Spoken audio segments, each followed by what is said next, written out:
La rencontre était une heureuse rencontre en fin de compte, et puis un petit peu ensoleillée et chaleureuse. Donc c'est vrai que j'ai toujours eu l'envie du temps ou penser sur le temps. Mais c'est vrai que ce qui est intéressant, c'est que on se rend compte que maintenant on ne prend plus le temps. Les gens n'ont le temps de rien, que ce soit les plus jeunes, les plus vieux. Les gens courent tout le temps. Donc il y a sur le cadran solaire, on a cette envie de regarder. Donc le temps semble s'arrêter. Et ce temps, donc il faut prendre le temps. Uteri presenti ou carpe diem, c'est un petit peu ces devises qui sont très sympathiques. Prends le temps, vis présentement.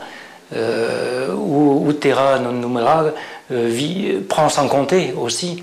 Donc les devises, donc en fin de compte, le temps est toujours présent. Et pour moi, il a été toujours présent, puisque de faire des cadrans même tout petits me permettait de le contempler, ce temps. En fait, un cadran se calcule. C'est un objet de mesure avant tout, donc il y a un système qui est très très simple. J'envoie cet objet à mon client. Le client le pose sur le mur choisi, quel qu'il soit, et vous voyez cet onglet projette une ombre. On pointe avec un stylo le bout de l'ombre, comme le client a fait ici, plusieurs fois dans la journée, en notant rapidement l'heure de la mesure et la date, simplement, et après le client me renvoie ses indications et je vais pouvoir, grâce à un petit programme que j'ai fait, calculer exactement l'orientation du mur, puisque vous voyez, elle varie suivant la position apparente du soleil, puisque comme vous le savez, chaque maison est unique, donc chaque cadran sera unique et sera calculé pour la maison et non pas pour le client.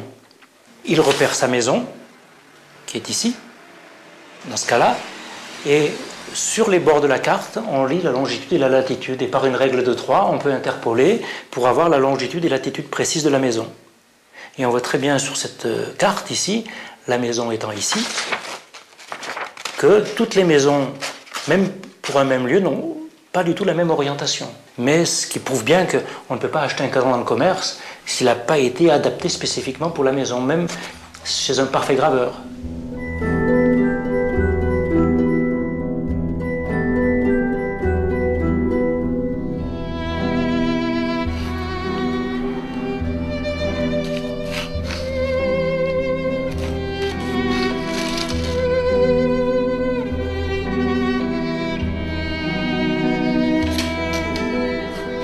J'ai toujours été passionné par les mathématiques et je cherche en permanence des nouveaux programmes, je modifie des formules, c'est ce qui m'intéresse.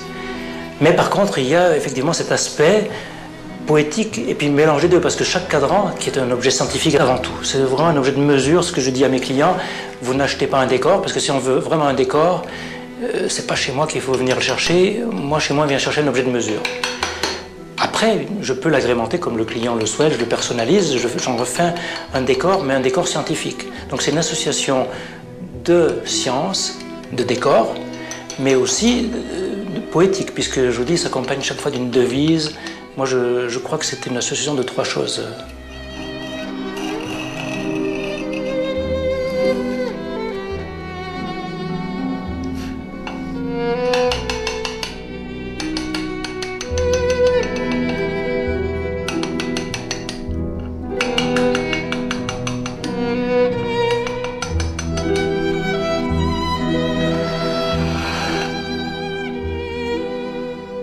Il y a le côté magique aussi qui plaît beaucoup, puisque pour certaines personnes, le cadran est magique. Ils ne peuvent pas s'imaginer avoir une telle précision avec simplement un bout de ferraille dans le mur et une ombre qui tourne et qui est vieux de 6000 ans. Donc, à notre époque, justement, c'est ce paradoxe avec cet envoi de satellites ou de nouvelles technologies. Il y a un paradoxe qui fait que c'est magique et que c'est surnaturel, en fin de compte.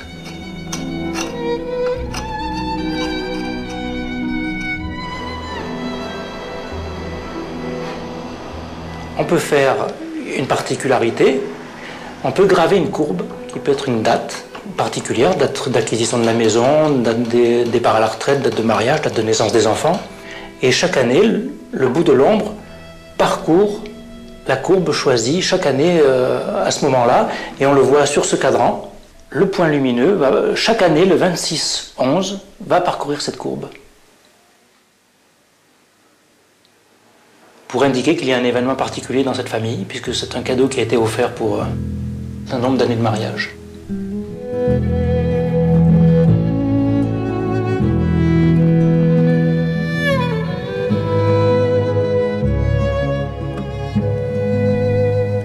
journée, je ne scinde pas les heures régulièrement comme on le voit sur un cadran solaire. Je prends la vie comme elle vient, donc carpe diem me convient assez. Je finis quand je veux. Donc à la limite, je règle mes journées un peu à l'instinct et comme je le sens. Je ne suis pas limité à des horloges mécaniques ou des pointeuses. Ça, c'est un petit peu une chance.